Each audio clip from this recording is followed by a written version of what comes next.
en job ya lingwasame kueen Nyami te Nigeria miche chak la wut ke chek jen teke dungut ka jen ba teke dung chek jen ka gwas mi ber jen she roda ganko sheje de gurno bajangach jen gwase dan me gurgo jeno bajangach jen she odul gorka ngoda ka kwa angwas mo she wishit ka man larana jen bu shoni ke bu ka mam gwas danen ta mam teten amam ne shaka dag teke gwa wuni kana gwa men ka jan gwasamo shela no nene gwasamo sho anak ka gwada danen chicho anak tin agwa wuni shimo agwa men ka gwasamo ajane shwa gwada dan en ta amam wuni teten ajane gwasamo me shawo neno sha chu dol anetin kon tintire dul gorka mo shwa je ga bejelong ojan shenga nyam chwadul gorka chwa chu pelkaja en gwasamo chi nyam cha ching rewi ka Nigeria ka kor gwasme ber en gwasamo ajane la noko enmen cha shek ke jante ka shek misharwet minyal ate ne ga gadang raw tisha dape alo shal ka jaba no e baba ke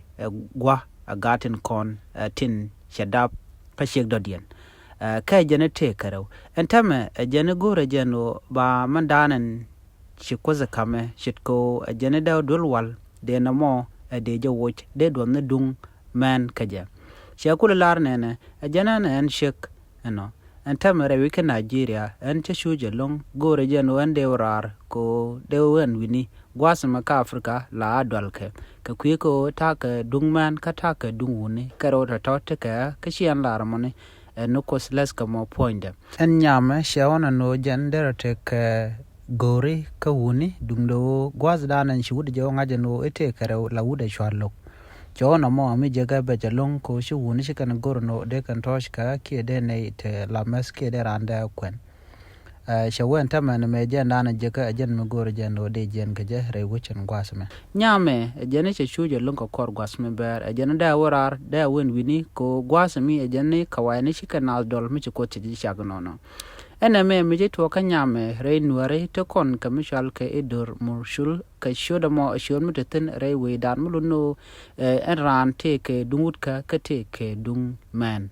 rew to tone teken ke ram mimo mila shek ke mila wut kan dangro ka to gay ka na da long ko do barana chekos charan te chakaje tangos la jalat ken o ne me dung shaitan dung no akos te ka shap to ko ba ngaje no ajen mi shakran Nyami jeni chi shiane shabeje long antama ajene gore jeno da weda dien ko de kueen je ala shek achede ma out ajenen ka gwase dan shelep ka gwas mi mo la da winatne lo la miem na la ka taka jenen gwas mo mi chete ka Nyami shiben ke shek mi shiben ajen la na gwini je lo da dunda ajenen no moni shana gore jeno de na me de je wuch en ta dan la na je jeno en ut ke je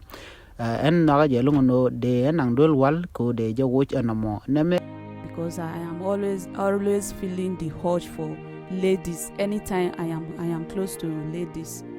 I don't want to spend my life in this country, Nigeria. When we came to the notice of it, like I was like, wow, well, you are my sister, there is nothing we will do about it. So all we just need to do is to show her love, show her all the care that she needed at all costs. So that was how we have been doing it. As for her father, was going to date ladies, and today she has 2 children from 2 different ladies, and her kids call her mommy. This is her story. Look at my son. I and my daddy is saying